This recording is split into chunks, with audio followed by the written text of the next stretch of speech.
হযরত আজরাইল তখন আমার প্রিয় নবীজির সামনে আসলো, জিজ্ঞাসা করে, ইয়া রাসূলুল্লাহ, আমি আল্লাহর দরবার থেকে এসেছি আপনার রূহ কবজ করার জন্য। তখন আমার প্রিয় নবীজি কেঁদে কেঁদে বলে, হে আজরাইল, আমার উম্মতের কি হবে? তখন জিবরিল আমিন নাজিল হলো। জিবরিল আমিন বলতে লাগলো, ইয়া রাসূলুল্লাহ, আপনার উম্মতকে কিন্তু অনেক শান্তি শিষ্টার মধ্যে কিন্তু মৃত্যুবরণ দেওয়া হবে, রূহ কবজ করা হবে। তখন আমার প্রিয় নবীজির হাত মুখ মুবারকে কিন্তু আজরাইল হাত লাগলো। তখন আমার প্রিয় নবীজি বলে, আমি মনে করছি আসমান এবং জমিন, 7 আসমান 7 জমিন আমার বুকের উপর রেখেছে। তখন আমার প্রিয় নবীজি কেঁদে কেঁদে বলে, হে আজরাইল, আমার উম্মত কি এমন ব্যথা পাবে? তখন আজরাইল বলবে, ইয়া রাসূলুল্লাহ, এমন ব্যথা পাবে না।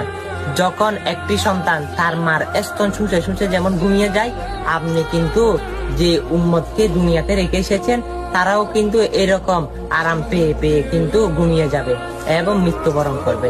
দেখেন কেমন নবীর উম্মত হয়েছেন আপনার।